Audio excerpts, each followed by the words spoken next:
I really like moments like these. In all seriousness, I don't know. It's kind of like you turn the lights on and all the cockroaches scatter. You get kind of like a clear impression of how things are. I just like it when the mask comes off a little bit. You've probably already seen this, but I feel like I had to talk about it. So the Babylon Bee, all right? They're like The Onion, but right wing and much worse.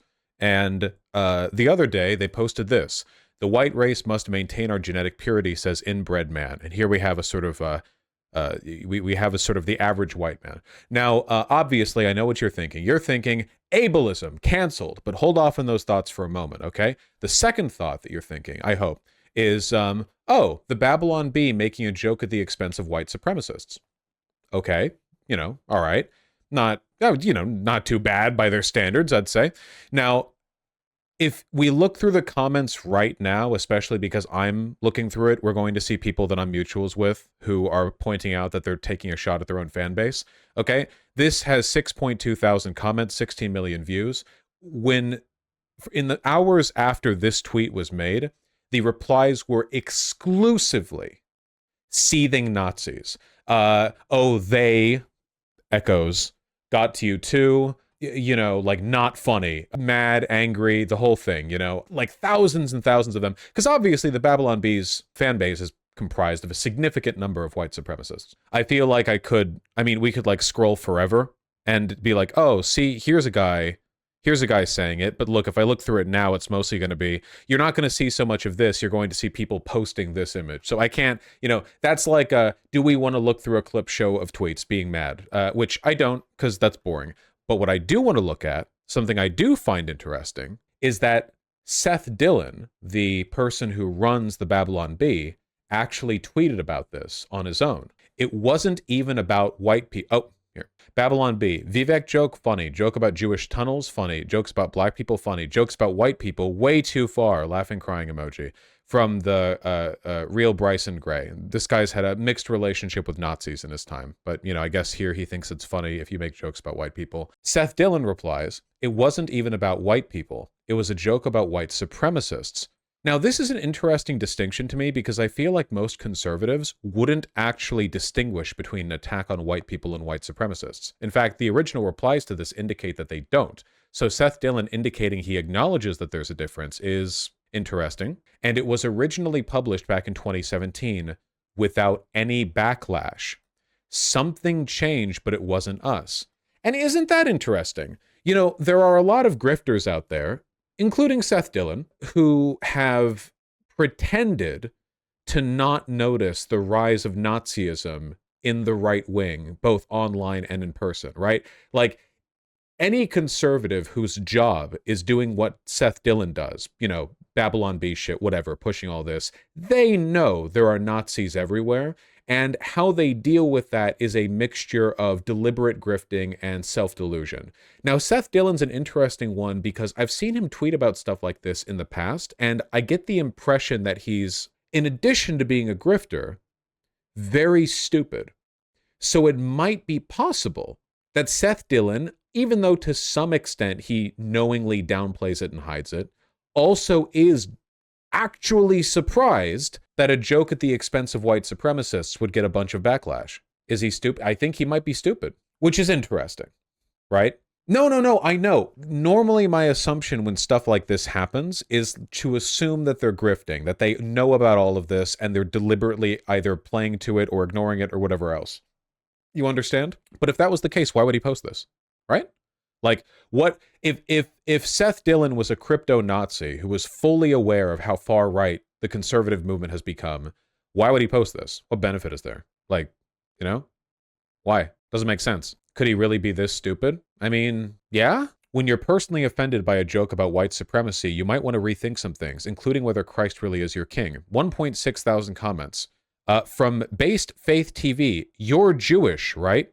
So, top one. No one was mad at the joke. The timing was weird and it came across as a lame identity politics virtue signal. From John Shepard, using Confederate flags to signal Southern whites and calling them inbred as racism. It was a dig at rural white people. Those Southern whites you hate so much are also Israelis' biggest supporters. Would you publish this joke then, Seth? Haha, very funny. Fake image. The Jewish race must maintain our genetic purity, says inbred man. And it's a guy with a big, long hook nose. You really gonna die on this hill, Seth?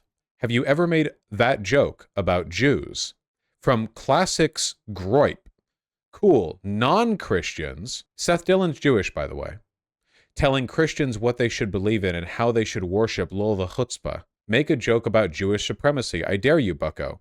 Guys, it's all like this.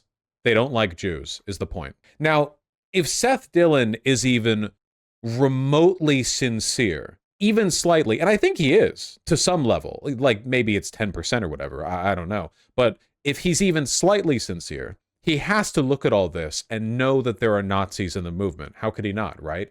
Now, what I think that people like Seth Dillon do, because again, let me be clear, all right? I feel like this gets muddied up a little bit. Nazis are and always have been a part of the American right wing for as long as Nazis have even existed conceptually, right? And the way in which they get dealt with usually is either people are just flatly unaware of them or think they're like a minor non-existent issue. There are people who legitimately feel that way. But the higher up you go on the power pyramid, up the GOP, the more likely you believe one of two things. Either you are covertly okay with Nazi beliefs and therefore don't mind their presence in the movement. There are Republicans that are like that. Or you think they're an unfortunate and optically damaging edge element. Like there are conservatives who believe that Nazis are to them the same way that we think of like insane black supremacist Hotep types, right? That a lot of them are like on the left in a kind of optical sense, but they're insane and they don't really represent the movement and like they're embarrassing and so on and so forth, right? But much in the same way that I argue that as much fun as it can be, it's probably not really productive to spend 24/7 arguing with like that very small minority of people. There are conservatives who think, okay, so there are Nazis in the conservative movement. They are an issue, but they're a small minority, and I'm not going to like tear apart the movement by, attacking them nonstop because all that would do is invite constant discourse and infighting, and we should be focusing on the bigger issue, which is the left anyway. There are conservatives who feel that way.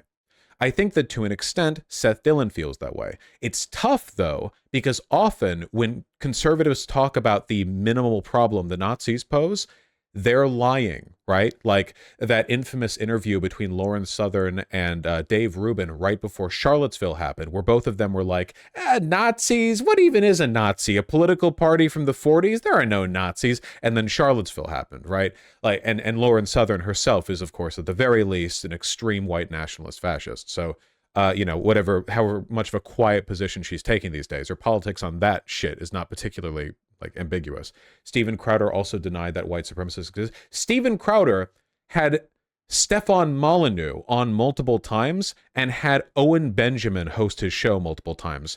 Owen, Hitler was just trying to cleanse Germany, Benjamin, and Stefan, I consider the evidence leads me to white nationalism, Molyneux. Again, a lot of people who say that Nazis aren't a big deal in the conservative movement are lying. But I don't really understand why Seth Dillon would be dying on this hill if he didn't take issue with it, Like, why would he do any of this if he was knowingly, dishonestly playing cover? I think, Unloved Sage, I think you're right in the money. I think Seth Dillon is in the same position as Ben Shapiro. I think they're both fascists, but for obvious reasons, they don't like Nazis because they'd both be put to the camps if the Nazis took power. So Seth Dillon and Ben Shapiro are hanging on to like the lip of acceptable conservatism in a way that makes them canaries in the coal mine for Nazism. Yeah, last in line grifters, basically. They will benefit from the propagation of the far right up until the very last moment, because past that point, it really starts to threaten them, Why would they be on the side of people that hate them? Why are white people leftists? No, I'm kidding. Because Seth Dillon and Ben Shapiro have for years now made a lot of money and gained a lot of power being conservative pundits, and the vast majority of conservatives aren't Nazis. but especially online, it is getting increasingly difficult to promote conservatism without, at the very least, passively cultivating a Nazi audience, and that shift is what they're upset about. I think Seth Dillon and Ben Shapiro are fine with Nazis being in the far right as long as they're quiet and minimal enough that it doesn't meaningfully threaten the direction the political wing is pushing in. Does that make sense? Does that make sense? Here's one more tweet from Seth Dillon and I. From Savage Ravage, how much longer do we have to suffer these fools before we go 1939 again? I wonder what this means. Look at all these Jew nut hangers getting their panties in a bunch. For all the non-Jews, they hate you and want you wiped out. For all the Jews in here, we see right through you. I wonder what this guy's politics are, you know? I like this response, though. That's quite a word salad just to say your grandfather froze to death in Russia. And Seth Dillon quote tweeted that saying, "It's fine, they're just asking questions." This tweet from Seth Dillon, which was from earlier today, has 1.4K likes and 335 comments. In replies, I guess you guys should have stopped and should stop blaming everyone else for why you're hated yet again. Why is it every time you guys try to prove this point, you need to do it using random accounts with less than 100 followers? Maybe it's because you're inventing the problem in a Jussie Smollett kind of way. Here's the Killer Bean movie playing over text denying the Holocaust. I'm really tempted to sit here and debunk all of this, which is really easy to do because the Holocaust is one of the most documented historical incidents in history. But I don't think that's necessarily relevant. Average blue check mark, yes. They had a movie theater in Sweden. Yeah.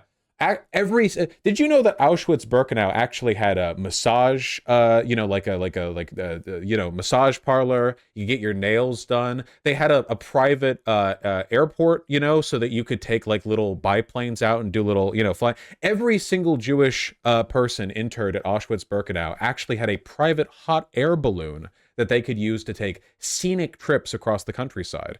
The numbers the Holocaust are attributed to the Axis powers are actually just Allied planes shooting down the hot air balloons. How long till Elon reposts this one? I mean, they even had a personal doctor. Yeah, Menkel, well known. Attacks white people in back-to-back tweets. Play the victim. We know this playbook. You've been using it for over 50 years. Seth Dillon isn't 50 years old. What do you mean by this? Perhaps you should reflect on why this keeps happening to you guys. The only reason you'd be against us asking questions is if you're terrified of the answers we uncover. I wonder what this image means. Maybe we'll never know. You guys understand what I'm getting at here, right?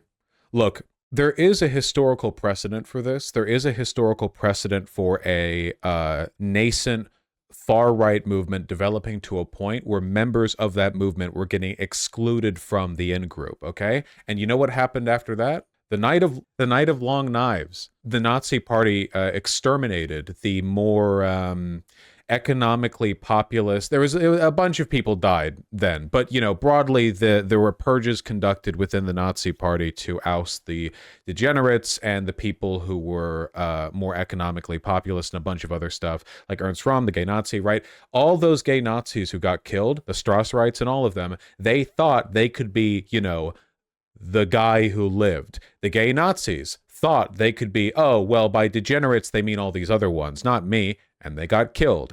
The Strasserrites, oh, by like mass privatization and blah, blah, blah, blah, like hatred of the communists, hatred of the socialists, they meant these guys, not me, and then they got killed over and over again. And the real question is, will people like Seth Dillon and Ben Shapiro wait for the Long Knives to come out? Will they wait and develop this power base that hates them, that is elevating the worst and most violent aspects of the far right to a point where they can no longer escape? Are they delusional enough to believe that they will be able to escape it if it reaches that point?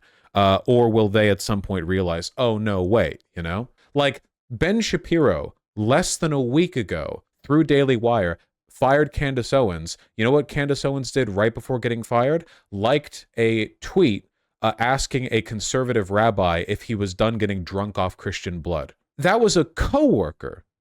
Ideologically, you might as well be Sieg Heiling there. Like, that was a coworker of Ben Shapiro's. Yeah, goose stepped right out of the Daily Wire. Exactly. Yeah, eating my face. Yeah. Candace Owens thought she was one of the good ones. Well, no, Candace Owens is definitely a Nazi. At least she grifts in the direction of being a Nazi. But you know, she's also on the line, right? She's black. I don't know if you've noticed looking at her, but she is black. There's a lot of money to be made in being a token up until the party comes to take the coin back, so to speak. Yeah, tokens get spent. Yeah, that's what you do with them.